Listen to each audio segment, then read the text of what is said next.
Your attention, please. Attention, please. And now the moment we've been waiting for is here.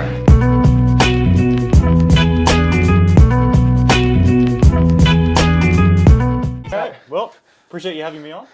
Welcome to the poddy, mate. How you doing? Yeah, doing alright. Doing alright. You are the world's most interested man, so I've been excited about doing this one. Appreciate it. Thank No, you. I seriously doubt it, but thank you. Mate, even since I've known you, even since I met you, I think the amount of things you've done in 2.5 years, and even your body transformation in 2.5 years is ridiculous. You look at that. It's kind of a product of being very ADHD about everything. Really? So I don't think it's actually successful at anything. It's just I'm all over the place. Scattergun. I think I'm the scattergun one out of the two of us. You definitely did a chest day today, but I did do a chest day today. Yes, actually, yeah, I did bench today. Yep. Fair enough. And what are you currently training for? A little bit of everything, but the next bigger goal I think is sort of open water swimming related. So looking at doing what's called the Australian Triple Crown of open water swimming, which is these sort of 3 long distance open water swimming events, 25, 34, and like 27 kilometers of open water swimming. Jesus Christ. And so hoping to take the first one off next year, so in March, in about 6 months. And that's kind of what the training is geared towards. Oh my goodness! What's the total amount of kilometers? Is that just over 100? Is that over 100 kilometers of swimming? It'd probably be just under 100, so 94, 95, something like that. That's incredible. And just for a bit of context, I'm right in thinking, so you grew up in Germany, right? And you're swimming nationally, is that right? Yes, I grew up in Germany and the US. Didn't start swimming until I was like early teens, 12, 13 or something. And then by the time I was 17 or 18, I was competing nationally. Yeah, correct. But not open water. Yeah. This was like always pool. Shorter distances, 50, 100, 200. I think there's definitely something to be said about people who align with solo sports, is that they've got a very, very different mindset. I come from a football background, and you always used to joke with me when we were training for our half Ironman. You're like, footballers are pussies, dude. And I'm like, no, I can run.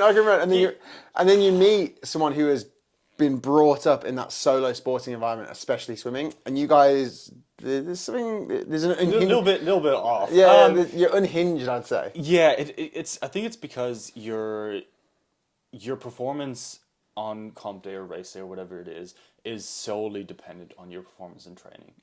Whereas with football, it's kind of balanced out. It's kind of averaged across the team. Like if everyone's been training somewhat decently, it'll go somewhat decently. Yeah, that's a good point. I could have an absolute shocker, but if every other 10 people on the team are having a they'll pick up the slack. Yeah, correct. Whereas if you have an absolute shocker on race day and swimming, you're having a nightmare. That's it, right? Your time's only dependent on you. Like relays aside, but it's only dependent on you. And I think that's probably all. That being said, like I feel like anyone that grew up doing sports somewhat competitively, has a slightly different mindset to like the average Joe in terms of like capacity to build resilience, capacity to train through a little bit of pain and stuff. So of course. I think that's why we got along quite well when we were doing the Ironman training. Yeah.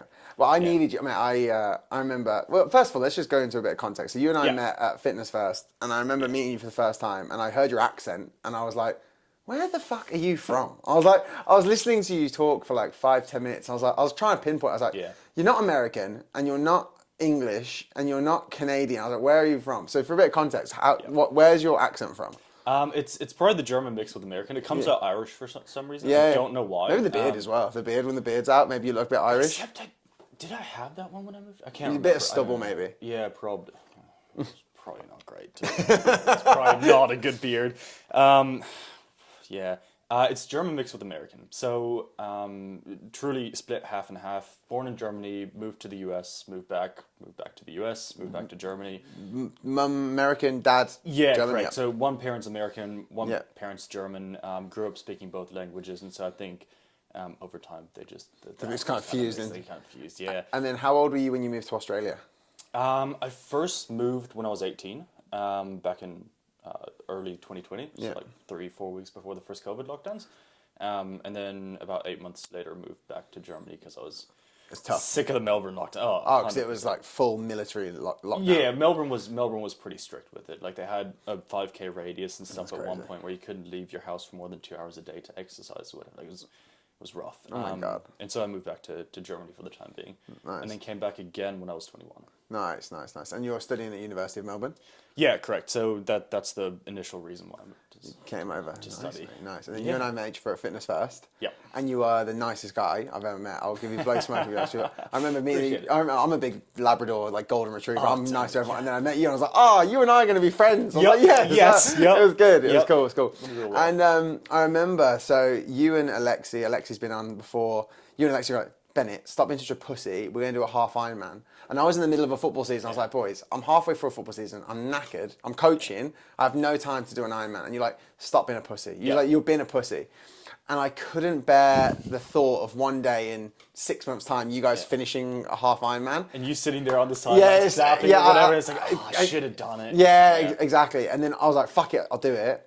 I did it, and then about 2 weeks later, Alexa goes, "Oh yeah, I'm not doing it anymore." I was like, "You dropped out on you bastard!" I was like, and anyway, then you and I got left. Then mate, you dragged me through that. Like, I think especially from a swimming capacity. Yeah. Can you just tell the stories like the first time you saw me in the pool? Because I thought I was like, I can swim. I know what swimming is. Yeah. And then you saw me swimming, and you're like, oh. The thing is, right, there's in terms of the technique, there's a huge difference between someone who can swim and someone who swims, right? There is a difference between the two.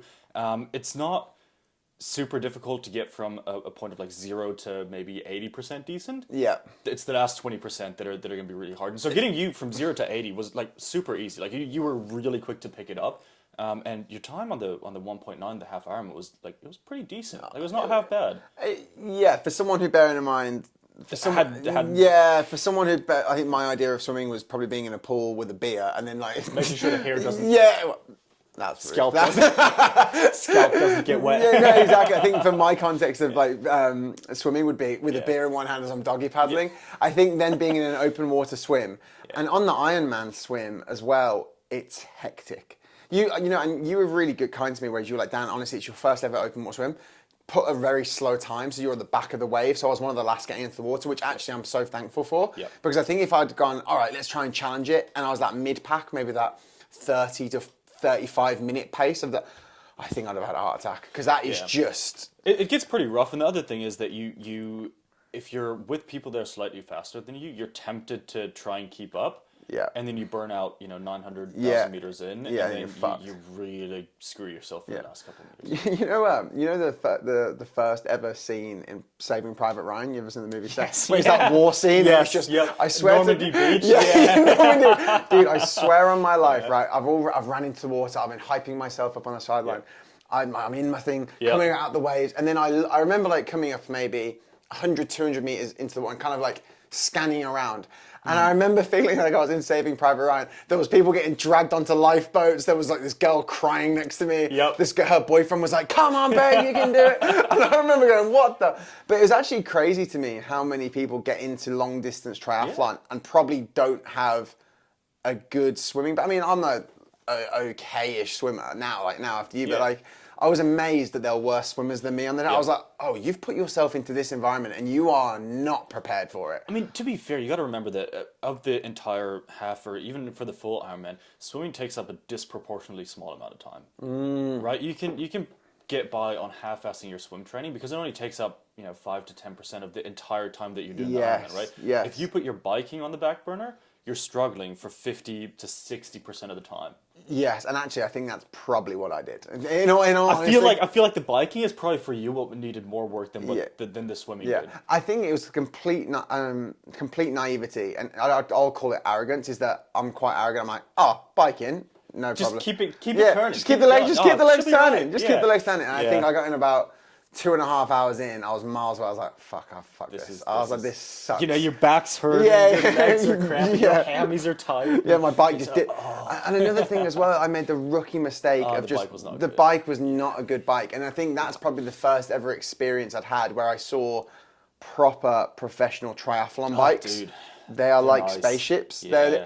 And it's like, I'm gunning it as fast as I can. I'm like literally I'm working so hard. And then this person who's going at 30%, it's just like, meow. Exactly, and they're hitting like zone 2, like heart rate of 120, And just, the bikes are just carving through. I was like, what the fuck is that? It was crazy. They make a sound almost as they go past. That's usually the chain going through the derailleur. Yeah, It was I was like, what the? It sounds almost like it's electric almost. It was crazy. Yeah, it is insane. And then I remember being as you're putting your bikes back into the racks, I'm doing the mental math going, that's $5,000, that's $10,000, that's 15 grand. Easily. Oh my God, that's probably cost him 15 to 20 grand. I'm like, literally hundreds of thousands of dollars worth of bikes. Yeah, and I'm rolling up with a second-hand road bike. I think the chain didn't even work on it.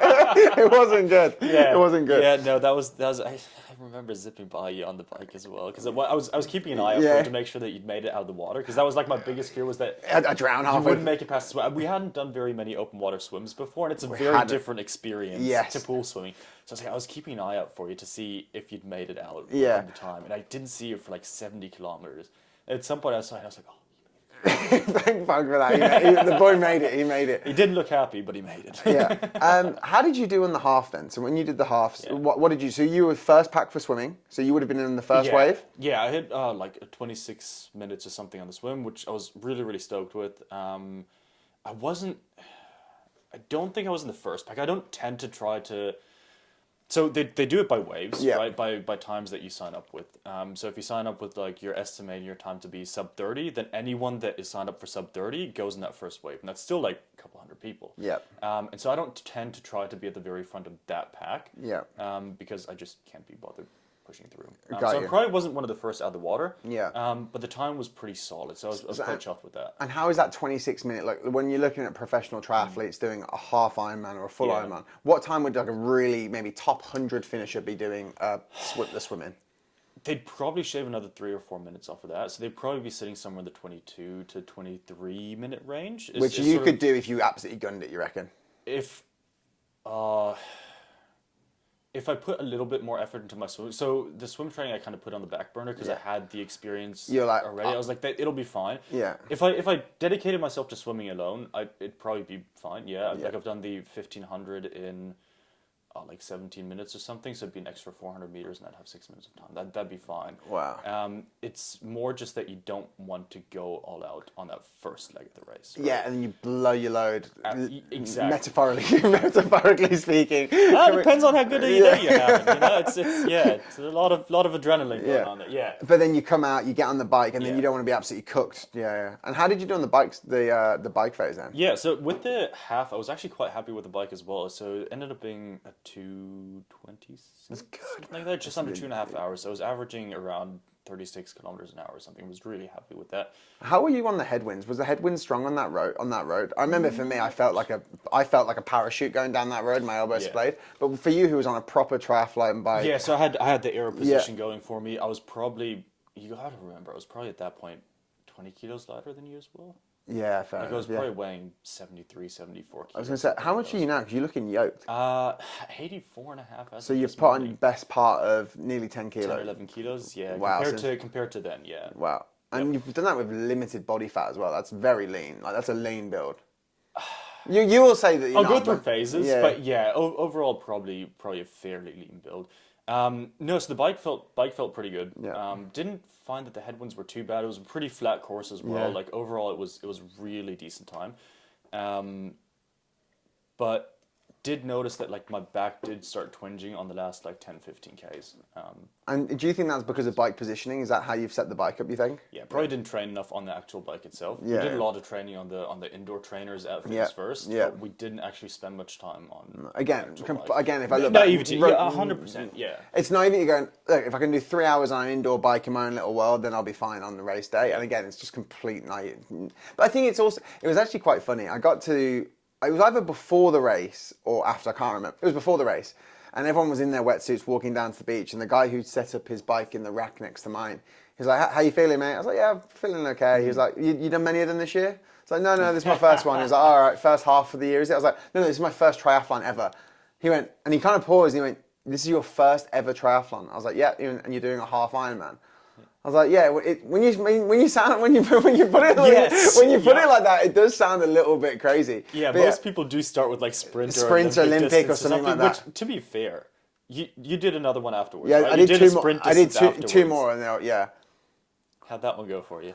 Well, it's actually annoying, right? So I did the half Ironman, Yeah. and then they say 2 or 3 weeks after, I'm still pretty fit. I'm in good shape, and basically I had a night out with my friends. So it was actually my housemate Ben. He was like, Dan, bit of a housewarming. Do you want to do this Olympic distance or a sprint distance triathlon on the Sunday? I was like, yeah, man, that's no worries. I'll be fine. But I went out on the Saturday night. Yeah. And yeah.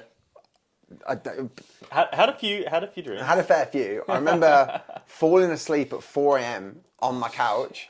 And I purposely remember thinking, right, you're going to be up in 2 hours for this triathlon. Yep. Sleep on the couch. So then when Ben walks past you in the morning, he'll wake you up. Wake up anyway, got down there, and I remember like still being drunk down there. And I remember thinking, why the fuck are you doing this right now? Can you imagine doing the half on that kind of a night? Oh, The resilience that would take mentally? I don't think I've got that. I don't. But anyways, for the Olympic distance, it was fine. Yep. But what killed me is that when we were lucky when we did our open water swim, Flat. flit, Mirror, right? flat. Yeah, it was fantastic. it was really crystal. It was perfect. blue Sun skies. shining, yeah. And I remember Oh, going. I said thank you to the aqua gods. Going, Yep. you've looked after me on the half. Yep. Turned up for the Olympic. Yep. Black skies. Poseidon was a bit pissed off at you. Poseidon was fuming.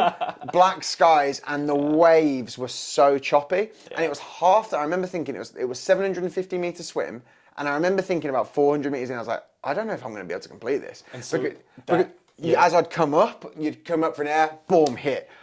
Shake it off, come back, try and get into a thing, try and come up for an air, and then you get hit again. And then after a while, there's only so many of them before taking a wave to the face where the panic starts setting in a little bit, going, 100%. oh, I don't like this. Where you've had like 20 or 30 seconds of no oxygen, all of a sudden that feels like an eternity, and you're just, Yeah, you're and then gasping for air. I mean, I'm blowing anyway. I barely slept, and then I'm coming up. But anyway, I dragged myself through the swim, pulled up on the beach, and then a few people are saying the same thing. Like I remember catching a few of the guys who I'd spoke to prior, and they were like, "Fucking hell, that was tough.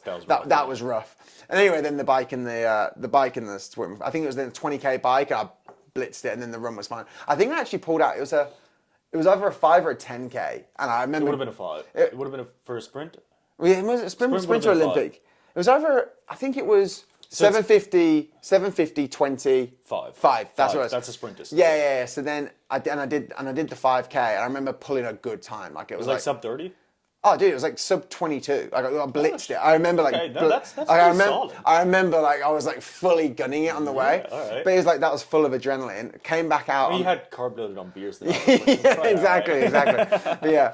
Anyway, enough about me. That's my triathlon experience. I've done the half. I've done a couple. I think I've done 2 more since then. Yep. And we were saying earlier, the full is on the horizon. I will do it at some point. happen. It will happen at some point. I want to get a few other little training goals done, and then I'll tick off the full. Which is perfect because like I've got the year and a half it'll take me to get the open water stuff done. And There we go. And then we're going to go back in. We'll sort it. So that's what 2020, end of 2026. Yeah, early yeah. 2027 sort of. Yeah, that would be roughly. good. Right. So now you've just completed a full. Yeah. And how did that go? Okay. But when I'm like, let me just say something, right?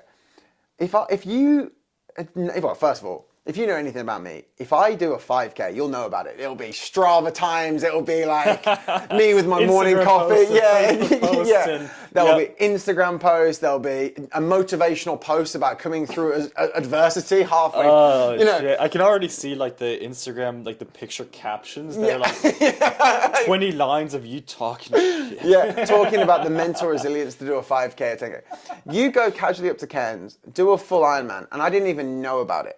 You You were away. I know, you were in the UK. but there was no posts. I didn't see a post. I didn't see Instagram. I didn't see a flight ticket. I didn't see a picture of your bike. I didn't see nothing. Yeah. You just keep everything. No one needs to know. I'm gonna go. I'm on my mission. Yeah, honestly, probably would have been very different had I prepared properly and made it like the main event of the year. Yeah. But unfortunately, with the way that things with uni and fieldwork and stuff panned out, it kind of felt like I was just ticking it off, which is a bit unfortunate. Like I'd wanted it to be like a proper event. Yeah. But then it got around to time and I hadn't trained properly for it. I didn't have really a set goal anymore. Like I'd given up on the goals that I'd set because of the way that the year had gone. There was no one really that came with me, so there's no like big party or celebration afterwards. So I was like, it's kind of just tick in the box and Yeah, like, fair enough. move on Fair with life. enough. Were you a bit annoyed that no one came with you? Not overly, no. It was probably Again, for difference the between better. you and me. I'd have been crying. I would have been like, "Fuck those guys, fuck the haters." No. So it wasn't an issue at all. It would have made it easier logistically because it took me probably the better part of an hour to walk the 200 meters from the bike racks back to the hotel afterwards. After the Ironman, yeah. That was not pretty. No, of course. But so you get to Cairns, and then it's just for context, it's 4K swim. 3.8. 3.8K swim. Yep. 44. No. So I was on my run. 180K bike. 180K bike, and then 200. 42. 42K. 42.1. So yeah, exactly. 3.8, 180, 42. It sucked. Jesus Christ. Yeah, it sucked. And what time did you pull for that? It was just around 12 and a half. 12 and a half. Yeah, I'm not sure if it was just over, just under, but it was. So I grew up, and I remember, and I think the world's a little bit of a different place now where people are running ultras. It's almost like normalised in the social media realm that we live in, that I'll go on my feed and I'll see someone doing a 100K race, or I'll see someone doing something outrageous. Whereas pre-social media, I remember seeing it was on Eurosport TV. I remember specifically growing up, and I remember watching some of the early Ironmans, and I was maybe 10, 12, 13, going, wow, imagine one day being able to be an Ironman. Yep. And I remember being in my head thinking, if I could one day do a sub 13, sub 12, 12 and a half minute Ironman, that would be the proudest occasion ever. Biggest hit. But I've said that to you earlier, and you're like, it's fucking shit time. Look, it's not a shit time. It's probably an average time for a first time Ironman. It's probably. Were you disappointed? Were you disappointed with that? I was disappointed in my training leading up to it. I was not disappointed in my race day performance. I was disappointed in the training leading up to it. That's a fair thing, right? Yeah, and you got to sit down and evaluate sort of where your priorities are and stuff. And I wouldn't, if I could go back in time, I probably wouldn't do it differently. I'd probably still did the exact same things just because my priorities, I feel like, were in the right place. Yeah, there's like university work, school work, whatever the immediate needs were at the time. That's where the priorities had to go. That's where they had to go. Yep. And at the end of the day, we're not getting paid. You're not getting paid to go do an Ironman. No, I'm not a professional athlete. No. Yeah. So at the end of the day, this is a hobby. No matter how good you are at that hobby. Yep. So the hobby has to almost take the back burner to the actual real life stuff. Yeah. As long as you're still getting the mental kick out of it that you need to get through life, right? Of course. It is a hobby, but at the same time, it's also something that I feel like is really important in keeping my university stuff going. I need to exercise. Yeah, no, of course, I like that. So tell me about your race day then. So you get down there, and talk me as well. Talk me through race day nutrition, pre-night nutrition. It's an interesting part, right? Because you're about to go and do this absolute crazy slog where you're about to absolutely deplete your aerobic and glycogen stores. Everything's going to be completely cooked. Yep. Tell me how you kind of doing your nutrition for something like that. So the race was on a Sunday. I flew up on, I want to say it was the Friday. I started carb loading on probably Thursday or Friday. So I carb loaded for 2 or 3 days leading up to it, just to make sure that those glycogen storages and stuff were all like max out. And is that like whole grains? Are you doing pastas, pizzas, rices, dishes? All of the above. I was just like chucking everything that somewhat smelled like carbohydrates. I was just down it, right? Okay. Just to make sure that I was like properly fueled. And are you looking at that through a lens of like good and bad foods, or you just go in carbs are carbs at this point? Carbs are carbs. Yeah. Literally carbs are carbs up until the night before. So the night before I had just plain pasta, nothing on it, no sauces, no whatsoever. It was just pure carbs. Because I was a little bit worried that if there was anything on it, like meats or whatever, and they were slightly off or whatever. Like I'm very paranoid about something like that happening the night before. So I had pure pasta, no sauce on that night. And then the next morning I got up probably about 2.5 hours before race starts, so about 4 a.m. or something. Had a small meal, like a small breakfast. I didn't like absolutely load up on breakfast. Had a coffee to get dinner out. That's fine. Just put a bit of engine in. You're on the bike and running for 12.5 hours. You Yeah. don't want to have to stop. That's actually a go very to the good bathroom. point. Yeah, it's a good point. Because once you sit down, you go to the bathroom, you sit down. Getting back out there is tough, right? So my goal was not to have to go to the bathroom at that time. Yeah, of course. And so you have a coffee, you have a small breakfast of like equivalent of like 2 to 4 wheat bix or something. And then headed down to the track to get ready. And then throughout the race, it was mainly gels, electrolytes, and water. Yeah. So Just that's for the swim, I'm assuming you were completely fine. swim. You don't really do anything. Yeah, Like yeah. you pre-hydrate, obviously. Yeah. Like you have enough water beforehand, but during the swim you don't get any assistance. So the first hour you're on your own. Yeah, fair enough. And and that was a then- 3.8k swim, right? Yeah, correct. And So what time did you do that in? just over an hour, like an hour and 2 or something like that. Were you pretty happy with that? Bearing in mind you'd done the 1.9 in 26. Yeah. Could have definitely been faster. Could probably do it faster right now. But on the day it was fine. Really? What was it? Open water again in Cairns Ocean. Was In it Cairns, yeah. cold, warm? Cairns is very tropical. It was quite alright. Like it was a decent temperature. Wetsuits aren't mandatory up there, but even when the water's quite warm, they do recommend you wear wetsuits just because You never know. jellyfish and stuff. Oh, that's a good point. Yeah, it's mainly jellyfish. It's it's mainly stung to jellyfish hell, man. That'd be a they're- nightmare. And there's a few up there that are not pretty, right? You've got like the box jellyfish and up there that are not of great, course. right? So you want to avoid getting massive stings across your body. Are they preempting? You are in very tropical waters north Mm-hmm. of Australia. You are in essentially shark territory, jellyfish territory. I'd say hammerheads, great whites, all that kind of stuff. Salties, yeah, saltwater crocs and stuff, yeah. And is there any part in the back of your brain where you're thinking, fuck this? Or is there helicopters and choppers and drones going overhead, like looking at the score? So there are drones and helicopters going overhead. The main thing that sort of calmed me down a little bit with that is that this was all within an area that had like shark nets and stuff set up. So it was a pretty protected area, right? This is around, is it called Palm Cove? And there's nets all around the beach, right? That's so good. there shouldn't be anything in there. I don't know if it's just a rumor or if this is something that happens every year or whatever, but they did say like 2 or 3 days ahead of time there was a rumor going around camp that they pulled a salty out from inside of the nets. But I feel like that's something that happens every year. Like I feel like that's something that It makes everyone swim faster. it probably makes everyone swim faster or something. I don't know. But What would you rather see in the water, a saltwater crocodile or a great white? I think I'd rather see a great white. I wouldn't want anything to do with the dinosaur of a saltwater crocodile. I'd probably be tempted to agree with you. Yeah. I think I'd go great white. You see that log sitting on the top of the water with the eyes, and then it just sinks down. No, terrifying. Yeah, absolutely and terrifying. crocodiles are terrifying. Yeah, for sure. I think I'd go great white. Yeah, Yep. for sure. Yep. For sure. Yep. I don't. Yeah, it'd be absolutely terrifying.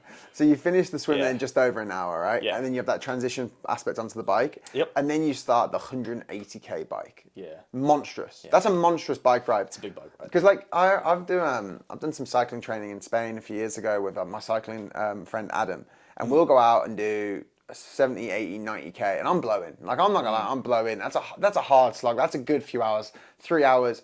But you're also in really hot, humid temperatures, Yep. about to attempt 180k. Was Yep. it largely flat, hills?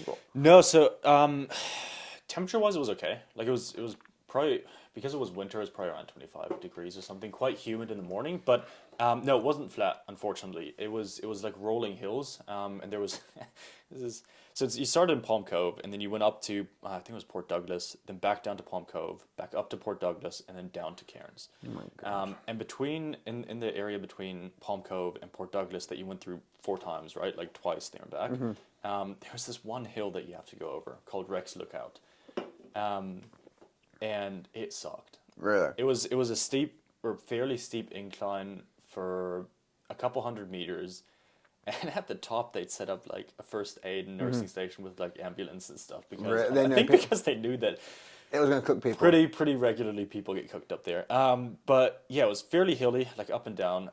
But the road was really nice. Like it was great pavement and everything. The only issue was that I hadn't done much biking before. And Similar vibe to the half is where like maybe time could have been spent a bit more on the bike. You a reckon? lot less time spent on the bike for the full than for the half. So Have you ever attempted a 180k bike ride before? no, the longest bike ride I did preparing for this was probably 90 or 100. I was woefully underprepared. It was Wow. yeah, it was a massive time crunch the 3 or 4 months leading up to it. I was woefully underprepared. Yeah, that's crazy. So about 20 or 30 kilometers into this 180k bike, I noticed that my back started hurting like badly, especially in the aero position. Yeah. Do you think because you've added a load of muscle mass as well, your body's not adapted to moving that much muscle mass? You've put on 10 kilos since your last triathlon. It was probably only 5 or 6 kilos at that point. Like I put on 5 kilos in the last 2 months or something. Oh, okay, got it. That's mainly then. I think it was multiple factors. Part of it was I had to take my bike apart and put it back together again for the transport. Yeah. And I might not have like adjusted it exactly. the way I Yeah, had it before. calibrated it exactly how you want I think I might have messed up the calibration on it. I hadn't spent much time in the aero position at all in the 4 months leading up to it. Yeah, it's a weird position. It's something that takes practice. And so I think I'd probably underestimate. But you know what? You have to say that if you can, with poor preparation, I still assume you prepped better than a lot of people had, but for you, poor preparation. The fact you can get up and do a 1 hour, 3.8k swim, you can do a 180k bike, and then do a marathon on the back end of that is absolutely phenomenal. I'm a firm believer that, gun to your head, most people could do similar stuff. You think? I'm a firm believer that willpower is probably more important than preparation. I'm not saying don't prepare or anything. I'm saying that, like, if you're somewhat decently prepared, you can ride off 180k's on willpower alone. You know how when we were in the pool, you were saying a lot of the swimming was skill development. Do you think that willpower is also skill development? 100%. And that's what I meant earlier when I said that I think that people that grow up doing athletics probably are very like-minded in that way. Being able to push yourself through pain and being able to push yourself through physical discomfort is a skill, and it takes practice. And if you don't practice it, you will lose that skill as well. Yeah. Like, I know a lot of people that used to be really, really good athletes and then took a 2-year hiatus during COVID and really struggled to get back into training. Not even at the level that they used to be at, but any sort of training, because they lose that skill of, like, pain resistance. They lose that skill of willingness to push yourself. And it is a skill that you need to hone. Oh my God, that's ridiculous. Yeah. But I feel like most people could do a lot more than what they think they're capable of. You think it's just naturally, but if people were willing to go to the depths of that kind of dark place, Yep. I like that. I think I actually agree with you. I think I would. Yeah. I think as well, it's talking about skill development. I think there's a skill in saying you're going to do something. Let me try and articulate this thought. Yeah, so, go like, for it. Take your time. I think, you know, when you say, I'm going to go to the gym today, but you don't want to go to the gym, and then you force yourself to go to the gym. Yep. I think there's a skill in that, and that builds resilience in itself. Is like you learn to do the hard things when you don't want to do the hard things. Yeah. Alternatively, you could have the same person goes, I'm going to go to the gym today. They go, I'm not going to go to the gym. Yeah. And then the next time they don't want to go to the gym, they kind of have that voice in the back of their head saying, well, you didn't go last time. Let's not go. Yeah, it was fine. Let's not go today. Before you know it, you've now accumulated, on the one hand, wins by going, I'm going to go, I'm going to do it, I'm going to do it. On the other hand, you're going to be like, you've accumulated losses this side. When you get to that final stage where you have to now dig really, really deep for something like a half Ironman, full Ironman, whatever the event is, this person over here has practiced showing up. Has practiced exactly that. You've practiced the skill of being like, no, we are accustomed to doing hard things. When my mind is telling me no, that doesn't mean anything, right? That is just an opinion that I disregard completely. Yeah. Alternatively, if you only ever listen to that voice, when you get to the point where you're like, you have to do something hard now, it's very easy to start listening to that negative voice. And it's not like people that do an Ironman and complete it don't have that thought of, I want to give up, I want to quit. That's a completely natural thought. You're severely uncomfortable. Yeah. It's having that thought of, I want to quit, but being like, we're not doing that. Yes. That is not an option. We're not doing that. I know I want to quit, but that's not something that's happening today. I think we spoke about this briefly when I first got back. Was there that moment during the race where you're like, well, I'm not sure I've got this today? Yeah, 20k's into the bike. About an hour and a half into the 12 and a half hour day. How embarrassing would you have been if you called back to Sarah, your friends, like, how did the race go? It was never going to happen. And then you go, I got about 30k's into the bike. I got 30k's into the bike and didn't fancy it. I'm just at the hotel with a cocktail. 12%. I'm cheering everyone else on. Yeah, no, but that's the thing, right? When you're a driven kind of person, that's not an acceptable outcome. Yeah. It's like that's completely unacceptable. I can call back and say, I finished it. It was not a great time. It was 12 and a half hours. I'm not happy about it. I cannot call back and go, I didn't make it. That is not acceptable. Yeah, that was never. That was never. I was gonna get carted off in an ambulance before I did that. I love that. 100%. I absolutely love that. So you eventually, what time did you do for the 180k bike? 6.5. 6.5. So you're just over 3.2. So you've pretty much. I'm just trying to think. Yeah, that's. What time would you have been expecting for the bike? I wanted to push for just under 6. Got you. So I would have been quite. That's 30-40 minutes slower than you would have ideally liked. Got you. And then how did that transition then into the run when you cooked? So, because I knew where I was at, and I knew where I was at in training, and I was looking at the watch all throughout the bike, and I knew it was not going to be a good day. I'd kind of given up on trying to estimate a time for the total. By the time I got to the run, I was like, we're just completing I want to finish this. I want to finish it in a way that, like, I don't want to finish it by walking the marathon. That's not really finishing the Ironman, right? I agree with you on that. I don't anyone can walk the 42 Ks at the end. I want to be able to like jog the rest. Like I'm gonna run a marathon. I'm not gonna walk it. It's actually quite funny. I got off the bike and I was in pain. I was not happy. I got off the bike, went into the tent to get changed into my running shoes. So out of the bike shoes into the running shoes, and there were all these volunteers there, right? Which they absolutely made the day, right? The volunteers and the spectators, top notch. Yeah. There's this one volunteer, and I was sitting there, like, pretty beaten, visually uncomfortable, trying to put on my shoes. And he came over, I was like, "Oh, do you want like some ice or whatever?" And I was like, "Yeah, I'd love some ice right now, thank you." And I was like, "Have you done one of these before?" And he's like, "Yeah, I've done 4." I was like, "First of all, I'm a little bitch." Right? Second of all, I asked him, like, "So you've done 4. I didn't have a great time on the bike. How's this run going to be?" And he was like, "It's going to suck. Like, full disclosure, you're not going to have a great time. Just keep trotting along. Don't walk, just keep trotting along. Just one foot in front of the other. Yeah. Keep trotting.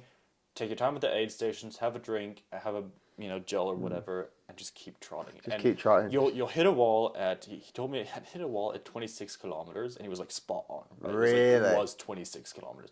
So you'd hit a wall at 26 kilometers where you'll start noticing the blisters, you'll start noticing your hamstrings, you'll start noticing all those niggles that like you pushed aside. Yeah. They're gonna come to bear. And it'll suck for like 7 or 8 kilometers.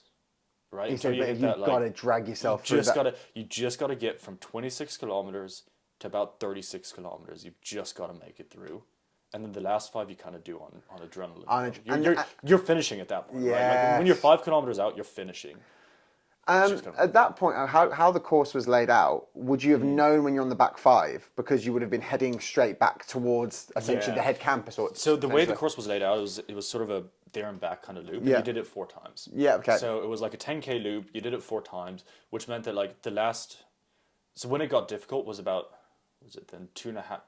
Yeah, 2.5 loops in. Yes. Right. So you had to go boom, there back, and boom. there back, and then you were at the furthest point away from the finish line. Yeah. When it really started to hit, and then you had to run back to the finish line and then back out again, and that part really sucked. So you have to run past the finish line on your last loop. You're in pain. You've got another 5Ks out, 5Ks back. Yes. Yeah.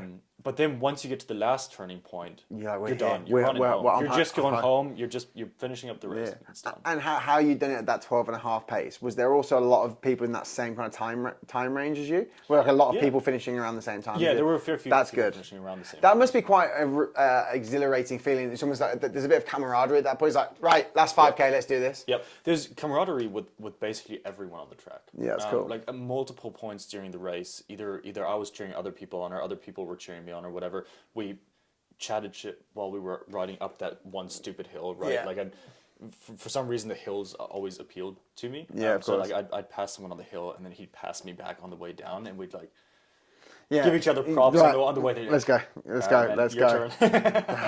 Yeah. And then same thing on the run. Like all throughout the run there were people like clapping you on the back as they were passing you, and you do the same for others. They'd be like, you've got this. Had you ever ran a marathon before? No.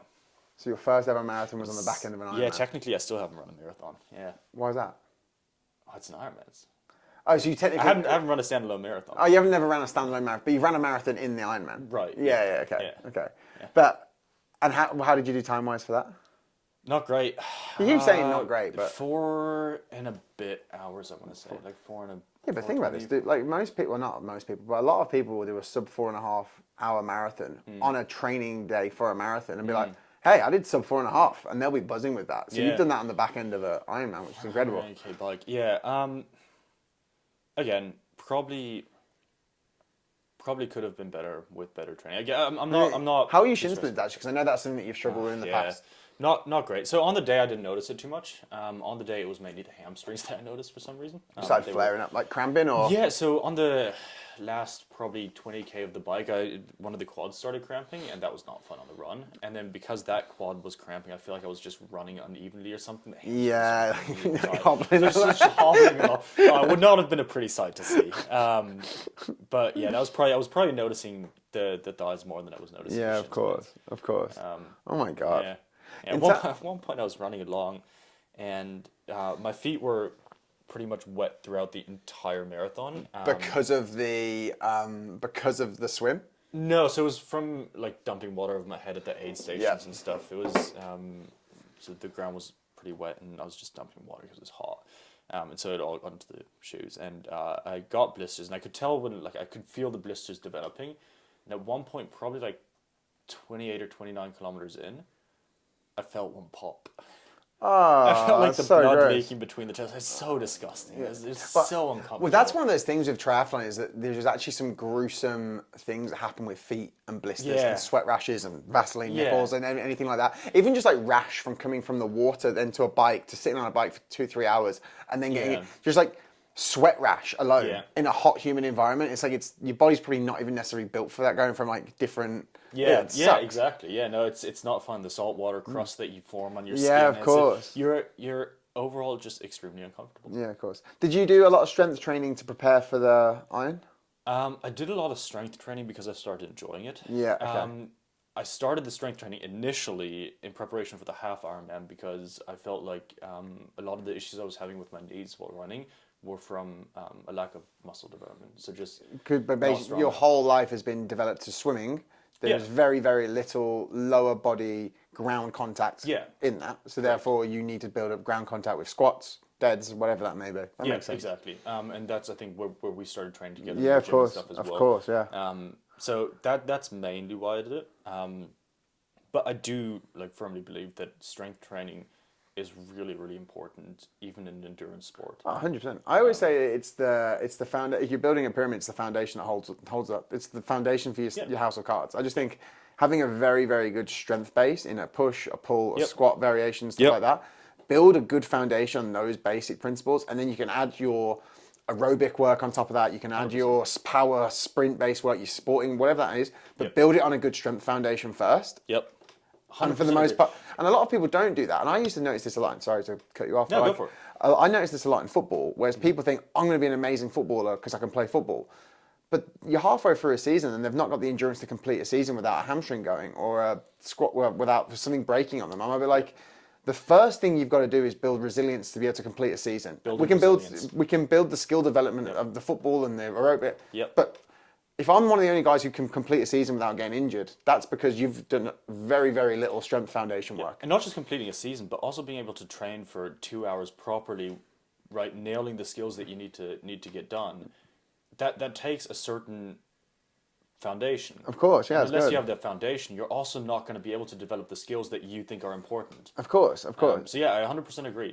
Building resilience and having your body being resilient is probably the key to... I had a strength and conditioning coach when I was living in America, and the way he described this to me, and I used to love this analogy, where he'd just say, we've got all these different buckets, and we've only got a finite amount of water, but we're going to try and fill each different little bucket up. And to start off with, we're filling up our strength bucket. And then we've filled the strength bucket up, we can now squat, we can now move, we can do that. I've now built a body that can resist outside obstacles. Exactly. We can now go and attempt these other different things, and that's when we start filling up. And the best thing about strength is that once it's built up to a point, you can maintain it. It's not hard. The maintenance work of strength work's actually not it's very different if you're trying to be a powerlifter. 2-3 sessions a week. It's different if you're trying to be a powerlifter trying to pull top singles and you're pulling. That's a different thing. Very different ballgame. The training that Charles has to do is not maintenance. That's not 100%. Your 2 or 3 weeks. That's not filling up a bucket. 100%. That's it's a whole nother level. But for for an athlete who might be competing a sport, if we can fill your strength bucket, get you to get to, I always say 1.5, 2 times body weight deadlift, or those kind of range. We can now maintain there, and then we can just start throwing outside stuff on top of that. Set your priorities. Although oftentimes I find that people that start strength training for that reason and try to get to those goals will continue building strength training just because they find the enjoyment for it. 100%. 100%. And I've noticed that with a lot of my past swimming colleagues as well. Really? They've gone to the gym and just started enjoying it, started loving it. What kind of strength work would you do from a swimming perspective? Would you do anything when you were training for the was it national? Is it national team? Is it safe, or is it just you were competing nationally at the national level? Yeah, probably not nearly enough. But you got to remember that at the time I was like 16 or 17. Yeah. And a lot of what we did was more building aerobic and anaerobic endurance. Yeah. So probably could have done more. We had one strength session a week, and then all the swim sessions around that. Probably could have done more. So if I could go back, I'd probably say 2 to 3 strength sessions, focusing on building shoulder resilience. Yeah. Strong core, incredibly important in swimming as well. I was about to say, if you could go back, knowing what you know now, going back, and if you wanted to progress with swimming there, would the strength work have been the decider, do you think? The strength work would probably be the biggest change I'd make. I'd focus on explosive movements and stuff in strength training as well. And I think that would have really, really improved my swimming. But I think part of the problem with it is that you've only got, while you're doing school, and at the time I was doing high school, and I was also doing university, and I was doing all these other things. Just catch that point for a second. Just say that last bit again, because you were doing. I was doing high school, and I was going to uni at the same time, and I was. Can you explain how that even happens? Because again, for a normal person, everything's in a chronological order. It's in one order. ADHD. Dude. So what would they allow you to go? ADHD. Yeah, they allowed me to take university courses and stuff while I was in high school. Wow. And it was just, I still had to do the high school work though. Yeah. Which meant that like I was. Your workload was just crazy. Yeah. Yeah, exactly. And so with the hours that I had, if I wanted to do more strength training, it would have taken away from swimming. Yeah, fair enough. There was no way for me to add strength training. If I could do it again now, I'd probably do the exact same swimming and just add another 2 strength sessions. Yeah, so do like 3, maybe 4 strength sessions a week. And add that on top, and you think that would have made all the world of difference? I think that would have made a huge difference. I think honestly, if you said that to like I genuinely believe 90% of the population, if we can give you just a good strength program, a lot of your problems will go away. Yeah, it's like 100%. It's like when I work with a lot of clients, and they'll come to me with a reoccurring injury, and they've been prescribed massage or physio or something. It's Band-Aids. Precisely. We're band-aiding a pre-existing injury that we have no strength in this area. We need to make the area stronger. Let's get you strong, and I promise you a lot of these issues will start going away. Yep. And if they don't, then you can always go back to massage and physio. Yeah, exactly. And like you said, it's the band-aids on stuff. It's the thing that makes you feel better in the moment, but probably within 3 to 5 days, a week, you're going to be back to where you were at square one. Exactly. When you're looking at the Olympics that just happened in Paris, when you're looking at the Caleb Dressels of the world, these freak swimmers, right? Yeah. Like, the kind of training that those boys would be doing, and women as well, but like, what kind of training would those guys be doing? Really dependent on the distance that they're swimming. So the plan that like Katie Ledecky would be doing for the 400, 800, 1500, whatever she's swimming, would be very. She just won the world record, didn't she? Did she get the world record, Katie Ledecky? Did she set another world record? I think she's got like the top 15 of 17 records for the. I think she was the one who was in the Olympics when she was 15, wasn't she? Yeah. She started really. She's an absolute freak of nature. She's incredibly good at what she does. So a training plan that she does would be very different to what someone like Caleb Dressel, who focuses on 50s and 100s. Is he just pure? He's like the Usain Bolt of. He'd do explosive strength work. He would be doing a lot of sprints and training and stuff like that. That's what he does, and you can tell, right? He's a jacked big boy. Jacked. Big boy. Is he a Florida boy? He is. I think he is. He's studying in Florida for sure. I don't know if he's originally from Florida, but he's at Florida. He's a Gator, isn't he? He's a Gator, yeah. Yes. It's University of Florida. That's the University of, yeah. They've got a really good swim program. They used to have a really good coach. If you're, what does a professional swimmer, like this dumb question, what's the life of a professional swimmer? Because there's no like national swim leagues that he's competing in. Is he just waiting every? There is now. So there's the ISL, which is the International Swim League, which was like started as like a private foundation or whatever. Like it's not a national swim league in that sense. It's an international one that I can't remember who it was, some millionaire set up. Got you. That actually has like a few top elite swimmers, including Caleb Dressel, that have competed in it. So he'll be basically competing he'll be competing for his university. He'll be doing his schoolwork. Yep. He'll then be competing in the ISO. He'll be going around the swim circuit. Yep. You know, they're doing the schoolwork. I don't know how much schoolwork he still does, because he's been at uni for a while. I don't know what his course He's an looks like. 8-year senior. I'm not 100% Yeah. sure. I'm sure he's still working on his degree or whatever. Yeah. I think on a like day-to-day basis, he's probably got like 2 or 3 sessions a day. Yeah, like Jesus one Christ. swim in the morning, one swim in the evening, and probably like a strength session sprinkled throughout. It's crazy. And then university sort of working around that. But then, so his life, he'll basically always be prepping for the Olympic program. Is that essentially what his life would look like? For most swimmers, that is like the highlight. Yeah, that makes sense. Is like World Cups and Olympics, and Yeah. Olympics is the big one. Yeah. And so a lot of swimmers are, in terms of their like big picture training Mm-hmm. structure, are on a 4-year cycle. Did you notice, as you were developing as a teenager swimming, that your body shape would start to emulate the stereotypical swimming body shape with that kind of long torso, long arms? Is it long arms, long torso, short legs? Is that what it is? I don't feel like the like overall body structure changed too much. I think that your muscles definitely start to adapt to what you're doing, but I don't think like there's any change in the bones. It's an interesting thing. It's like that kind of what comes first, the chicken or the egg thing. Is it's like, do you have a swimmer's body because of the sport, or do you have a swimmer's body that then makes you good at the sport? I feel like because I started pretty late, at like 13 or 14, I was already like, You develop. I was not fully grown, but I was like quite developed. Yeah. I was not a 7 or 8 year old. Yeah. If you start that at like 5 or 6 or 7, could be very different. Yeah, you think maybe the actual environment of which you're thrown into every day would start to develop those characteristics. Yeah, That exactly. makes sense, But I don't think that was too much the case for me. Fair enough. Fair I enough. also don't really have a swimmer's build. Too short. Yeah, I mean, well, they're all like 6'2", 6'3", 6'4". They're all massive, aren't they? They're pretty Big tall. boys, big Yeah, boys. Would a rower and a swimmer have a similar body shape? Rowers probably have a lot stronger legs. Because Rowers just the tend to push- have quite strong legs. Yeah. Like One of my old friends, who he was a rower at Boston University, and then went and rowed at Oxford. yeah. Oh, dude, Oxford's team is insane. As It well. was just a freak, man. It was like a freak. Like everything from him, like just you could tell. And when I met him, he was kind of like post-career, so he kind of like not let himself go, but he definitely wasn't in training Yeah. shape. But I remember going, "Oh, you would be a freak if you were in the middle of training camp. Yeah. It would be ridiculous. Yeah. Ridiculous." Yeah. So Mad respect for rowers. They're probably like that's probably one of the roughest sports in terms of the training intensity and volume. well, it's also an interesting thing, right? Is that I don't know about the lifestyle you had growing up, but in the environment and the echo chamber I grew up in, there was, let's just say, 3 options of what I could potentially have gone to. Football, which is every kid in the UK grows up with a ball at your feet. Yep, same in Germany. Yep. Maybe rugby, but I wouldn't have started rugby until I was 12, 13, and then my secondary school started playing it. And other than that, it would have been maybe tennis, because I played on holidays there, right? Yep. There was never an avenue in my life where any other sport really could have come into play. Everything else is an active decision. Yeah. Yeah, which is I think why like certain nations are just better at it. If you look at Australia and its swimming record, for example, everyone in Australia learns to swim Yes. pretty early on. Everyone is exposed to it. Every school has squads and stuff for it. That's not a thing in Germany, and Germany is shit at swimming. Really? Germany, the German As an national swim team average- is like, considering that it's a population of 80 million people, which is like 3.5 times what Australia has. Yeah, of course. We should be a lot better.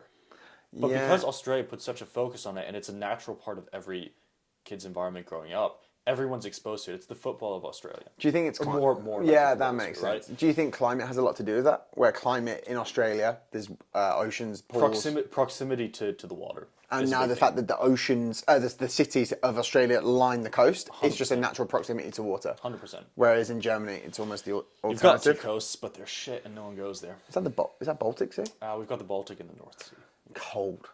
Cold, like 90% of the time. Bit disgusting. Really? Not very pretty. Not very pretty. Not very pretty. Yeah. No, and like most people live a fair distance away. Like Berlin's 2 hours from the coast. Yeah, 3 hours fair from the enough. coast, so. Fair enough. So you'd say the natural proximity of Australian cities to water with the actual hot climate. Yeah. It bodes well that kids grow up in water. that's where that probably started from, is like a water safety perspective. Yeah. And because people are exposed to the water, naturally you're going to have more people that sort of get into swimming. Well, That's what it's the same as with like rowing, for example. Like rowing, from my knowledge, is a very, very upper class, middle class sport where like you're not a working class kid about to start rowing. Like if you're on the counter state going, boats are expensive. Too. Yeah, but like, and also I don't know many rivers, you know. So you'd have to be very like the rowing aspect is you'd probably have to have close proximity to a river where there is a rowing club, and your school would probably feed you into that. That would be a large thing, I'd imagine, from the rowing perspective. Probably where a lot of them come from. I actually could not tell you off the top of my head.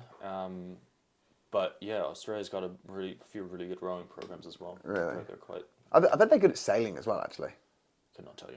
No, I bet they would be. You would assume they would be. I would guess so. I think is it the French and the British that are also really good at sailing. Well, actually, down on that British coast, all around that kind of Cornwall, Newquay, there's some really, really good sailing around there. Again, not a world I've ever. I was about to say that's not my sort of. Yeah. So echelon of society. When you're doing your Triple Crown swim, Yeah. you're not solo, innit? You've got a guy in the kayak. Yeah, I've got Dylan in the kayak. I'm more worried for him than I am for you. If I'm completely honest, I'm more worried that he's going to let you down and he's not going to be able to keep up with you. I don't think he'll let me down. Let me down might be the right word, but he's a very similar mindset. He's got a very similar mindset to me, where I don't think that failure for him is ever an option. Yeah, I don't know if you've ever trained with the man, but he's a psychopath. He pushes hard. Really? Yeah. If you do leg day with Dylan, that's you've done leg day with Alexi. Yeah. Right? They've got similar leg days. Yeah. Okay. It's insane. So he pushes really, really hard. I'm not too worried about him tapping out or anything. I will say that like for most of these swims, we'll probably have 2 kayakers. Just so that they can swap, because sitting in that position for such a long time just kind of sucks. If you need me, mate, tap me in. We'll do like a WWE match. Tap in now. Yeah, that'd be good. Yeah. Well, I was actually saying to Alexi, we're doing training the other day, and I was like, a good metric for training intensity is knowing how much conversation you're having. At the start of any gym session, you're chatty, we're having a good time. You maybe your pre-workout or your coffee's hit. Yeah. Music's blaring. You're it's good. Yeah. By the end of that session, hour and a half in, if you're still communicating like that, then you have not trained hard enough. Alexi and I were maybe saying 3 or 4 words by the end of our session. I just wasn't talking. Mostly just communicating in grunts. Literally, exactly. It's like, like you enjoy that? No. It's like literally the communication like dropped off, and it's a great kind of metric to kind of test and go, well, are you training hard enough? Yep. How do you know? Well, we stopped talking. Well, there you go. That's probably exactly what it is. Yeah. No, that is very, very true. And But Dylan's a psychopath, though. Dylan's a psychopath, 100%. Unfortunately, with swimming, it's really hard to say because you're not really chatting. Yeah, that's true. But it's also I guess you'd say anaerobic for the sprints and aerobic for your more longer stuff. Very little anaerobic stuff these days. It must be an interesting one. I've never played like a solo sport like that in a competitive environment, bar maybe jiu-jitsu, but like it must be tough from a race perspective knowing I hit a XYZ time for a swim. And then if you don't hit that same time in a competitive race, that would fuck with my head. If you do it in training but not in the race? Yeah, exactly. Like if you know, happens. But then you were saying like if you had a bad day on your race day, Yep. that could then happen. Right. So what would a bad day? This is actually what really threw me with powerlifting, because in swimming, you would virtually never, like very, very rarely, swim personal best in training. Oh, because you wouldn't have that kind of that gun to the head mentality type thing. You don't have the gun to the head mentality. You don't usually start off the blocks or anything. You're usually doing 10 to 12 reps of 100-meter sprints or whatever. So you're not giving 100% each time. You're doing like 95 each time, right? Yeah. And so it's really rare to hit a PR in training. And so oftentimes your comp is always going to be better than your training times. Yeah, it's just whether the next comp is better than the last comp. That's what you're comparing, right? Whereas in powerlifting, I've noticed that like a lot of people will max out at what they've maxed out in training. Yeah. Oftentimes the training 1RMs will be very, very similar to the competition 1RMs. Whereas you know that in a comp for swimming, you know that you're going to be shaving. Oh, you'll take like 3 or 4 seconds off easy. Oh, I got you. Just because it's competition. So a bad race day might look like what though? You just have You're pretty close to your training times. On a like really shit race day, you'll be like a second or two over 100 meters faster than. And you're finishing that going, that was fucking wank. That was disgusting. Yeah, exactly. So in training, you might swim like a 59 seconds over 100 freestyle. Yeah. And then in competition, if you've got a really shit day, you'll do like a 56, 57. And you know you've come out of the water. And you'll come out of the water and you'll be like, I could not get my stroke sorted for the life of me. Really? Yeah. And is it literally technique based? It's trying to get into rhythm. It's trying a huge part of it's technique based. It's like, can you get the right rhythm going? Do you hit the wall at the right part of your stroke? How, like the distance to the wall, is that is it the right distance relationship to your stroke rate? Like it's a whole bunch of things that go into it. But you can usually come out of a race, you hit the wall, and you get that was dog shit. Really? Yeah. Damn, that'd be so annoying. It is. It's incredibly annoying because you only get one shot too. Yeah, of course. And you know that your kid that you probably should beat is just beat you. That would not sit with my brain would not meant to be able to cope with that. And you can see him the whole time. Yeah, you see him walking off with his parents half happy. No, as in like in the water, you can see him. Oh, like oftentimes because you're in like all swimming in the same pool, right? You know just that look to the side. And you've got a good bearing of where people are. Yeah, and so you go into a meet with a certain time. Like you sign up with say your personal best is a 59.81, right? 59 seconds, 81 hundredths. You sign up with a 59.81. The guy next to you is going to be very similar, right? Because they put all the same times in the same. So you know you should be about as fast as that guy. And they actually put the lanes, and like lanes 4 and 5 tend to be the quickest, and then 3.6, 2.7, 1.8. Yeah, that's usually the way it's set yeah, up. that's so if you're on lane 2, you should be beating lane 1. You're further towards the middle. You should be beating lane 1. Yeah, okay, that makes sense. Every now and again, lane 1 will beat you. It pisses me the fuck off. Oh, is there an embarrassment going into a race knowing you're on the edge? No. There's not like a... Look, I say it pisses you off when someone beats you. 95% of swimming is just you against yourself. Yeah. You're just trying to beat that 59.81. You're just trying to swim last. Probably much better, healthier mindset actually to have though. Rather than competing against, you're going, my time is this, my goal is to beat this. Is and isn't. Because it also means that whenever you don't beat your own time, you're really frustrated. Because you were able to swim it 2 months ago, why can't you swim it now? Yeah, but that could be then down to nutrition, it could be down to training, it could be down to any number of things, but it means that you haven't performed in training.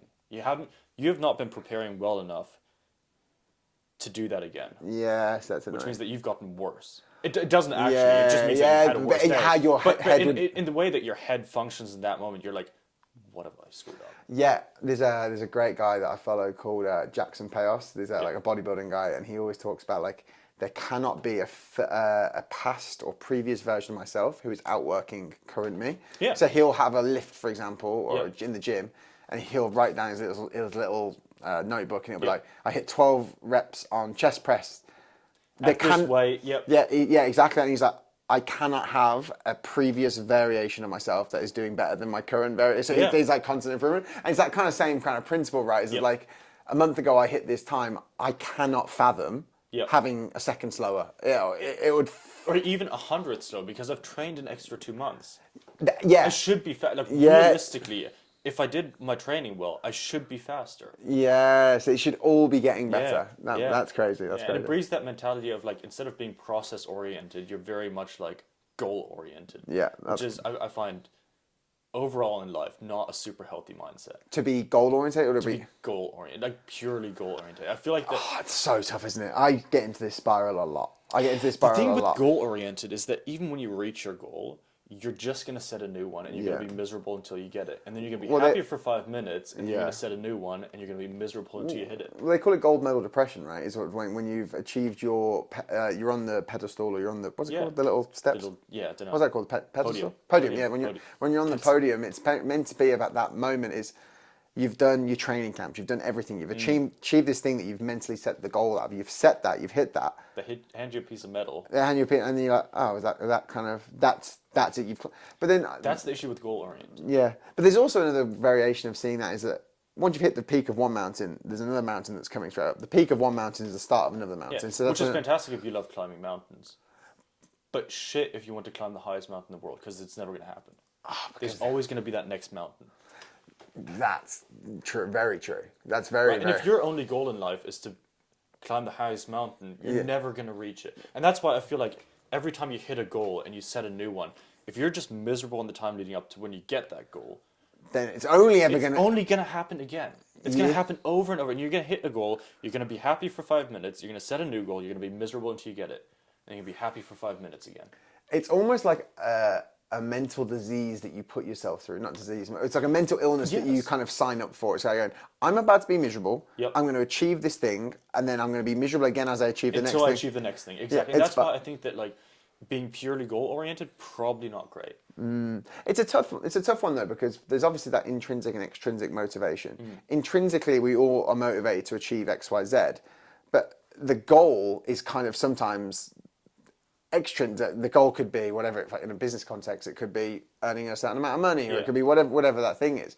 But the problem is that if you hit that, like you said, it's going to be quite. You either don't have a goal anymore and you get a bit lost in life, or you set yourself a new goal and you're miserable until you hit it. So then how do you... There's no fantastic outcome. There's this quote that, like, the man who loves the destination will never walk as far as the man who loves walking. Oh, yeah, right? That's good. Yeah. You've got to love the process of it. Yeah. I enjoy training right now. And I couldn't care less if I hit that 100-kilo bench press or not. I really don't mind. Because I'm just going to keep training anyway because I'm enjoying the process of training. That makes sense. And I think it's a huge transition in mindset to go from competitive swimming where it's very goal oriented to getting somewhere where you're enjoying the process more than anything else. Same for jiu-jitsu, I feel like for you. Like yes, you have the goal of becoming a blue belt. Yeah. I just love it. You just love rolling on a weekly basis. Yeah, I love it, dude. And you know, it's similar to doing this thing. And even if the blue belt takes you another year and a half, dude, I love it. It's fine. Yeah, it's actually a really, really good point. It's like doing this podcast. I just love chatting shit with people I find really interesting. Yeah. The jiu-jitsu is the same thing. Is that I would be if there was no belt rank, I'd still be going and doing it. Like, exactly. I would happily go to that mat and roll around with a bunch of strangers and learn if there were no belts. Exactly. Happily. And, so how do you set goals then? If you set your goal of like I want to have 10,000 followers and you hit it, your next goal is just going to be 100,000 and you're going to be miserable until you hit the 100,000. Yeah, it's almost like you've inherently, if that is the goal, then you've failed all the way up. All the way until you hit that goal. That's a really good point. You've failed until you've hit the goal. Yeah. And so you're constantly failing until you are successful for 2 seconds and then you just hit the next the next goal and then you're failing again. And that's probably why I imagine there's a lot of entrepreneurs or athletes who probably have maybe a lower self-esteem or a lower whatever it may be, lower self-confidence, because it's exactly that. It's like, it's goal-oriented. I'm a failure until I've achieved this thing. And so here's where it gets really messed up, right? Because I thought that way for a really long time, and I thought if I ever changed that, I would be less successful because I'm no longer, like, striving, chased by failure, right? Yeah. It takes a really long time to change that mindset of, like, I'm not a failure just because I haven't hit the goal yet. I'm just in that process right now. And you're just finding things now that you just love doing anyway, and that is the process. So how did you change that mindset? Like, what was the thing? Therapy, dude. Therapy? Yeah. Therapy. Really helps? Therapy certainly helps. I think part of it is getting out of the... I really dislike the secondary school education system. Yep. Because that's kind of what you'd say is goal oriented. It's just goal oriented. Yeah, exactly. It's like who can get the best grades. Really sucks. Don't love it. Goal oriented. Who can get the best grades? It's leading up to a final set of exams, and then once the final set of exams is who did the best, then you can go to a university. Exactly. Yeah, exactly. And so I don't feel like that really helps with like mental health on average. And you almost program that from the age of 10, 12. So it's almost like as you go into adulthood, that is then how you're programmed to think on that kind of goal oriented. And then you go into the workforce, and like some jobs don't have that inherent like goal setting kind of thing, and then you end up a little bit lost. And I feel like that hits a lot of people quite hard. Well, that's actually what I struggled with when I worked in my corporate career, was that the process, I did not enjoy the process. The whole business model was goal oriented. It was a sales figure. It was like, right, we need to hit this revenue target, and it was a pretty large revenue target. We would fucking work our bollocks off, hit the revenue target, and at the end of the year meeting, they're like, great, we've now got a new revenue target. And I'm like, well, I didn't just enjoy the last fucking 2 years. What's going to now make the next 2 years? And the problem is, it's kind of like leading with a carrot or leading with a whip. It's almost like they'll incentivize you with, wow, you're going to do this. Or it's kind of like, you need to work. I'm like, I'm not enjoying any of this. Both sides kind of suck. Exactly. That's crazy. You're never going to catch that carrot. That's why I think that goal-oriented is like great for certain things, probably not the best approach to life in general. Right. That's good. No, I like that. I think it's like, and I promise you I'm exactly the same as that. I think, is that something where, as like kind of type A, hyper-competitive people, we are programmed like that? Like, I am, you are, Alexa. I think that's kind of why we all kind of get on quite well. Yeah. We're all very much of a muchness. Yeah, we're all hyper-competitive people who, we all do different things. Yep. But we're all kind of that kind of same mindset. Same mentality. Yeah. And I think again, it's just, you can't tell a huge difference between who grew up doing sports competitively and who hasn't. I feel like it doesn't even matter what sport it is. It's actually more who's grown up trying to be better than themselves every week. Yes, I like that. Like better than they were last week, and and who's kind of just like happy just walked to along. I like Exactly. That. And whether that's a good thing or not, I don't know yet. Still trying to figure that out. You come across with someone who's got very, very strong values. Like when you were mentioning earlier about doing your half Ironman, you're like, it's completely unacceptable for me not to finish this. It's like, I will finish this. Like there's not an option of me not finishing this. Have you kind of like built like a list of values that you try to align to, or is that all just intrinsically something that you do subconsciously? Like how have you kind of? No, there's definitely a list of things that I will always adhere to, and failure is never an option. Yeah. That is like that's one of the few things that I actually see black and white on. Yeah. I don't accept failure for myself. But what would failure look like? Because obviously failure is very subjective. Yeah, 100%. And there are instances where if I had not made it through on race day, I still wouldn't have booked it as a failure. Because you were like, right, well, I've got this here. is out of my control or whatever. Like if I had gotten there and I'd taken a fall on the bike and broken a leg or whatever, I would not have said, okay, I failed the Ironman. I would have been like, okay, this was out of my control, right? It's almost like the variables you were in control of. You did what you could. I did what I could. Yeah, exactly. And I think that's probably one of the big ones. It's just like failure is just not an option. As long as I have done the variables that are in my control, I have maxed out those, then whatever else happens. Also a very firm believer in the fact that there's very few things that any person that I meet on the street it would not be capable of. You believe that of them? I believe that of them. So I believe of you that if you wanted to, you could go back and get a degree in biochemistry. And I know that you don't believe that of yourself, but I will absolutely push you to believe in yourself if you wanted to do that. So if you came to me and said you wanted to be a doctor, I would absolutely sit down and study chemistry with you because I truly believe that you are capable of it. Really? So there are very few people that I meet in life where I'm like, you're not capable of this. Oh, that's good. So my question to that is, do you think certain characteristics are innate, or do you think they are learned behaviors? Biochemistry being one where it's going to be hyper analytical, it's going to be maybe science based, maybe there'll be math based there. From an education standpoint, there might be some people who do not take to that very well. Yeah, 100%. And it'll be varying difficulties for different people, right? Yeah.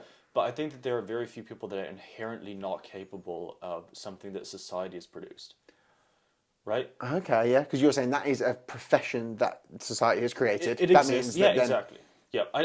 Are you going to be the best physicist that has ever existed? Probably not, because yes, genetically speaking, innately, there are other people that are just maybe wired more differently. Yeah, exactly. Are you going to be able to study physics and become a physicist? Yes, I believe so. Wow, I like that. So you fundamentally believe then, what you put your mind to, you can.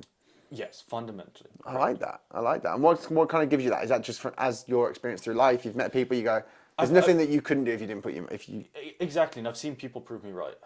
Really? On more than one occasion, where I've spoken to someone and they've told me, they want to complete, a 10K or they want to do a marathon or whatever, and we sit down and we map it out and we think about it logically and we get to a point where they're actually capable of it. Yeah. And for example, I also tutored people for a really long time that struggled in especially the sciences, where the only reason they've struggled is because it's been explained to them in a way that's not accessible to them. It's just that they can't compute it. You then reframe how you come at it from a different angle, and all of a sudden it makes sense to me, which tells me it's not about whether or not you're capable of that thing. Yeah. It's about how you approach it. Yeah. It's almost, and it's like you go back to coaching, for example. Yeah. It's like, how can you coach this person to understand this, coming from a different lens, different realm? Correct. And not everyone is going to understand it in the same way if you explain it in the same way, right?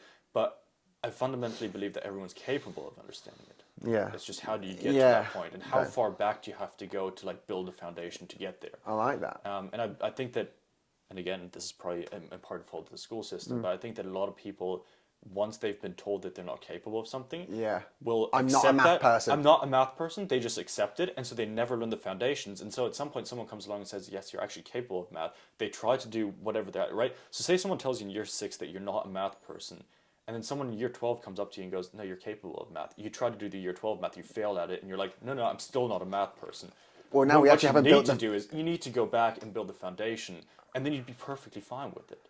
It's just no one's taken that time to do it. Got you. And also, not many people would be patient enough, like you said, then to go back, retrain to the steps, and then build from that foundation back up. But I believe that if someone took that time, there's very little you'd not be capable of. That's incredible. And that leads you then to when you left university, you came over here. You're now studying at University of Melbourne. Yep. Yeah. Correct. And Yep. what? Every time I speak to you, it's a new. It's not a new thing, but there's like Yeah. I actually can't keep up with the amount of degrees or what you're studying. So Yeah, there's a million side projects going on at any given time. No, so the general gist of it is ecology and evolutionary biology. That's sort of the overall ecology and evolutionary biology. Trying to understand how life on our planet became the way that it did and where it's headed in the future. That's incredible. That's sort of the idea of what I'm doing. How can we preserve the natural wonders that we currently have? This is what I love about you, right? Is that I'll do a very big generalization now. You typically meet people who, or a lot of people like to put people into boxes where you're either the athletic person who's maybe chatty, or you're like the chatty person, but you're not very good over here. You are the most interesting person because you do both. You're an athletic fucking freak, and then you are then heavily science-based as well. So a lot of the work you've been doing at the moment, what's that been kind of based on? So there's multi-pronged. There's multiple things going on at the moment. So my degree in and of itself is working on conservation of a threatened species in Victoria and Australia as a whole. So I'm working on the fat-tailed dunnart, which is like a very cute little marsupial mouse. Yeah. So it's a mouse, but it's got like a pouch and stuff. Nice. That's rare, isn't it? That's not normal, is it? No, it's a marsupial, but it's like that size. Most we call it like non-marsupial males, the metatherians, the eutherians have a marsupial equivalent. Got So you. if you've got, like, okay. So if you have a house mouse, there'll be a marsupial equivalent. There's a marsupial mouse as well to fill that same niche. I did not know you've that. got deer, you've got kangaroos. It's kind of like your large herbivores kind of thing. Yeah. There's equivalencies there, right? Oh, we don't have very many big predators. We kind of got rid of those. What would have been a predator that would have been a marsupial? Tassie tiger. That was a marsupial? Tassie tiger was a marsupial. It had a little pouch? It had a pouch, yeah. No fucking... Did we really? Yeah. I just thought it was Tassie like tiger was a marsupial, yeah. I did not know Had a that. backwards facing pouch. So Wait. How? So it was on the belly, though? It was on the belly, Yeah. but the opening was to the back. And the little things... I did not know. Tassie tiger was a marsupial as well. And so you like most of them have like an equivalent. Yeah. It's just that Australia has been separated for a very long time, and so they've kind of evolved on their own trajectory. It's funny you talk about the Tassie tiger. I was literally listening to Rogan earlier, and they believe... The thylacine, right? Yeah, thylacine. They believe there are still thylacine out there. What's your thoughts on that? Because they believe that in some regional places, maybe in Tasmania, or I think they were talking in Papua New Guinea. PNG. Yeah, there you go. Yeah, so I really hope it's true. Yeah. I have yet to see evidence that it might be. I really wish it were then. Yeah, okay. I don't believe it's still the case, unfortunately. Because I think that the population sizes that would be required for it to survive for such a long time would be too big for them to go unnoticed. Yeah, so you'd need maybe hundreds of them to be able to completely compete. At least like a couple dozen, maybe in the triple digits or something, for it not to just go extinct on its own. So if we hunted it down to 3 individuals, that would not be enough to sustain it for the 80 some odd years that we have seen it for. Oh, got you. So you need maybe a good 20, 30 of them to be able to completely Could not tell you what the exact numbers, but yeah, you'd need a fair few, and I feel like it'd be really unlikely for that kind of number to not pop up somewhere. They were hunted out by humans and they're by farmers, similar to maybe like fox hunting in the UK, where they attacking like wolves. Used to be wolves in the UK as well. Yeah, and it was essentially they're eating ranch, like were they attacking ranch chickens? All that kind of they stuff? were accused of having been taking sheep, so that they were hunting the sheep. Turns out, probably wasn't true. Actually, very certain it wasn't true. What would it have been? Quite small. It was probably wild dogs. Like dingoes or something. Used to be domesticated dogs, then became feral, taking the sheep or something. Yeah, wow. Highly unlikely that it would have been the thylacine. It was probably too small for that. Really? Sheep are pretty big. My mate's a sheep farmer. I used to help him when he was farming. The sheep are pretty big. Pretty big animals, yeah. You take a lot of something to take it down, I imagine. And especially for something that we don't believe was like a super active pack hunter. They were kind of solo predator. They were mainly solo. Like there are accounts of family units hunting together, but like how accurate those are, we're not sure. As in like mum, dad, and then maybe like the last offspring. So your working at University of Melbourne in that kind of evolutionary sector is kind of looking at extinct animals, and then go, right, how can we prevent these happening from future generations of different animals moving forward? Correct. So we're trying to understand how we got to the point of extinction with the Tassie tiger. Which obviously, like, it's quite human. Anthropogenic, 100%. Anthropogenic, that's the word. Yeah. That's when human involvement. Caused. Yeah, correct. God, that's cool. That's going in my human. Going to the vocabulary. It's going in the vocab. So looking at that, looking at how, so the Tassie tiger is actually quite closely related to the fat-tailed dunnart, which is this marsupial mouse thing. And so looking at how we got from a common ancestor to something that's about that big, and something that's about that big and has stripes, right? So we're trying to figure because they're out, marsupials, they're still in the same family tree. they're still in this very closely. So the Tassie tiger is more closely related to, say, the dunnart than it is to the kangaroo or the koala or any of those other animals. Oh wow! So they're all the members of the dasyuriid family, which includes the, I don't know if you've ever seen the quolls, like the northern and eastern quolls, they're all spotted about that, like cat size. They're in a family with the Tassie devils. With the dunnarts and the thylacines and stuff. So they're all one group. And we want to figure out how did we go from one common ancestor to all these super sort of variable animals. It's crazy, isn't it, how in the genetic tree you can be so closely similar to something, but look so different. Yeah. I might be completely wrong here. I might be saying a meme on Instagram, but I think aren't we like 98% similar to like a snail or something? Something like. Yeah, not necessarily snails, but like mammals, for example, oftentimes very extremely similar in terms of the genome. And it's like literally our DNA is like 98% the same, but that 2% just creates such a vast difference. It's multifactorial again. So part of it is actual sequence differences. So when someone says it's 98% similar, what they mean is like the sequence itself, the A's, the C's, the T's, the G's. I don't know if you've ever seen like the sequence written out. I've seen Jurassic Park. Exactly. No, that is exactly the sequence. I've seen Jurassic Park. I know my way around. You know your way around. No, there you go. Fine, biologist right there. I need the degree. So the A's, C's, that's what they mean, right? That those sequences are 98% overlapping. Got you. What also comes into that is what's called epigenetic regulation and stuff. So ways that same sequence can be expressed differently. So depending on the 3D structure of the DNA in the cells, you can have a gene either expressed at like a really high rate and have like 30 copies of it, or expressed at a really low rate, and that'll change your phenotype as well. Okay, phenotype is a big word. Phenotype being like the way that you look or the way that you act. External stuff. So it's okay, that makes sense. So we can be very, very largely similar, but on that ABCD thing, there might be more copies of that then it checks the phenotype, which is either more copies, or it might be like folded slightly differently around other 3D structures, and because it's like folded this way instead of straightened, it's not translated as much, and so we don't get as much of this protein, and so we look completely differently. It's the same sequence, it's just the way that it's expressed. It makes sense. You are like the modern day Steve Irwin, in a way. You know what I love? I wish. That man is my absolute idol. Absolutely. I cried when I cried. I remember I woke up, I watched the news in the UK. I remember I was like 8 or 9 years old. I found out the news. I cried when I was out. Yeah, same. But like, I know for you, massive animal lover, like absolutely. And that's what I love about you is that you're not. I love meeting people who are like multi-factored. Like, I'm like you and I can talk about this kind of stuff. Then we can talk about training. Then we can talk about what kind of animal do you think you could take? Yeah, exactly. Then the bro humor comes out. What's the biggest animal? But so moving forward, like your kind of long-term goal is largely to do with conservation, right? Yeah. And that's kind of what you really want to put your kind of interest to. Yeah, 100%. And I think that everything professionally that I will ever do will be focused around conservation. I love that. I think at the end of the day, that's probably one of the overarching themes of my career, and it might take me in different directions. Like we might take the de-extinction route, we might take the preserving habitats route, we might take the preserving species route. It doesn't matter. As long as the end goal of conservation is we're still moving towards that, I'll be quite content. So when you're looking, a couple of questions in regards to conservation. So when you look at I know in Brazil at the moment, the Amazon rainforest is massively under fire at the moment, I believe, right?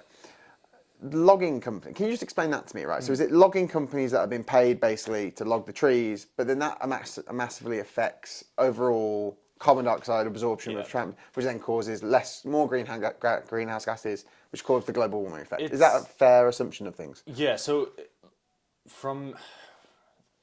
there's multiple reasons why the rainforest is being destroyed. Logging is part of it because we need more wood or whatever. That's one part.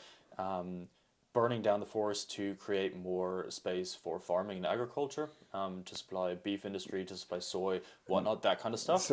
Okay, yeah. So that's part of it, and like there's multiple reasons why the rainforest is being destroyed. But yes, so the less rainforest we have, the fewer trees that we have, the less that carbon dioxide is being turned into oxygen. Yep. Right? And the carbon dioxide is one of the greenhouse gases. Yep. So if we've got fewer trees that are turning that carbon dioxide back into oxygen that we can breathe, then obviously we've got an accumulation of carbon dioxide in the atmosphere, which causes this greenhouse effect. Got you. And at the same time, if we're replacing that rainforest with, say, cows, Yeah, okay, which then had that adds the methane gas. and Yeah, whatnot. of Yeah, course, exactly. okay. So there's multiple avenues how this contributes to global warming. Can you explain this to me? Because again, I am very, very naive to this stuff. I grew up with understanding global warming's happening, exactly that kind of effect.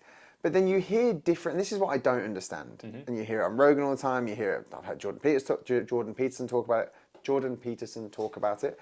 They talk about that the data they have seen for global warming is largely inconclusive to suggest that it's true. And that's what I don't understand. So I'm the kind of middle guy going, well, I've got all these scientists in the news telling me that the world's getting hotter and we should be, go electric or whatnot. Yeah. And then I've got these other people going, no, it's not. It's fine. Yeah, it's fine. The data's not conclusive. Then you've got maybe Trump dropping out of the Paris Accords or whatever it was.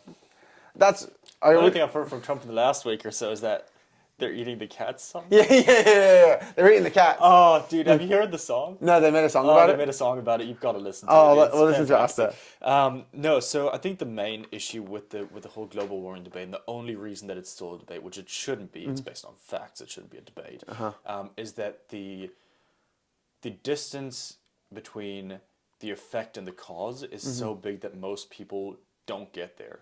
So because the effect that it's having is so abstract and it's so big, and we don't see how like we're producing a gas and it makes the earth warmer, that's not something visual that you can represent. Why does that not make sense? That would make sense to me when we understand the kind of greenhouse effect. Why would people not see the cause and effect of that? Because when you drive your car, right, is the thing that you think about the fact that you're producing CO2, which is going to make the earth warmer, or are you just driving your car and that's Oh, so you mean on the actual person level, people don't see it, you mean, sorry? People don't understand that like what they're doing has a massive impact because there's 8 billion of us. Got you, okay. Yeah. I think the like I said, the distance between what's happening and our day-to-day lives is just too big. Oh, I see what you mean. And people are so accustomed to that day-to-day living, it takes a lot to kind of get them. I care about paying my bills, I care about going to work, I care about taking my kids to class, you know what I mean? That kind of stuff. Correct. That's what people care about. People don't necessarily think about the effects they are having. Correct. Okay. And it takes a while to understand that like small ticket items have big effects because it's when it's millions and millions of people. Yeah, correct. okay. 8 billion people doing it. Point basically why I'm wondering about this is that you've got so much data out there, but then you have very, very smart people taking different conclusions from the same data, and I've never understood that. The way you analyze data can be quite different depending on what question you're trying to answer and also how you're trying to answer the question. So oftentimes when you look at the same data, depending on what approach you take, you might get different results. I don't think that's the main issue here. I think the main issue is in what faith people look at the data. If you look at data trying to disprove climate change, then you can change, or you can manipulate the way you do the analyses in a way that will get you that result.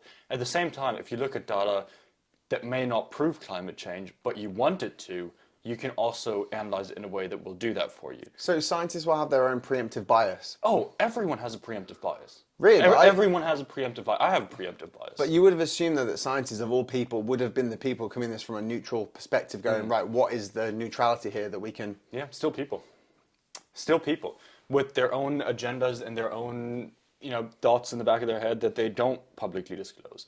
Oh, wow. Even scientists are people. And part of what's scary about science is that it's an inherently undemocratic process in that scientists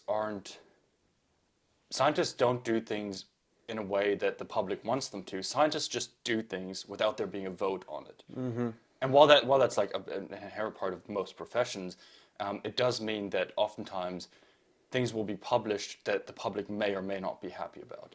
Yes, and here's a question. I've heard Andrew Human talk about this.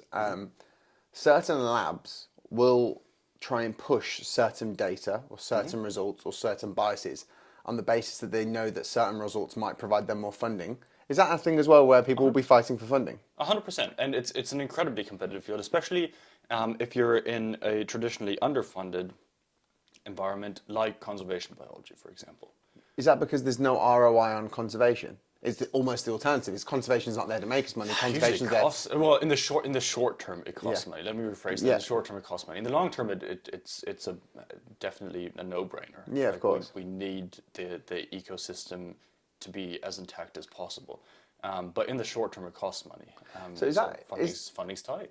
And is that then that a lot of people funding this will always be looking at this through a capitalist lens, is going, right, what is going to provide us the biggest ROI on the back end? Yeah, it depends on who the funding's coming from. So a lot of the funding in conservation especially comes either from non-profits that don't expect an ROI or governments that don't expect an ROI. There's very little funding in fields that don't provide a possibility of net returns that comes from private people. Wow. Yeah. Right, Ryan, I could sit here and talk to you absolutely all day about training, Likewise. about science, about absolutely everything. We're 100% doing this again. Yep. And we'll do it in the studio and we'll have cameras and we'll do it as long as possible. Yep. Moving forward, I know you have considered starting a social media. Yeah. I know it scares you, I know you're doing it, but I think you have so much valuable, funny insights. And if someone like me can put out content, trust me, you can easily put out content. If people wanted to follow you, I know you don't have a big page or anything at the moment. If people wanted to follow you or learn about you or keep up with the things you're working on or projects you're working on, where should they go? I've got an Instagram, but I can't tell you what the name of the Instagram is. That's all right. If you just Google my name, first and last name, Ryan Sauermann, or like put it into the little Instagram search bar or whatever, it'll pop up. It'll pop up. It'll pop up. Ryan, the world's most interesting man. Thank you for coming on, dude. Did you enjoy it? It absolutely did. Dude, love you. Right, thank you so much, man.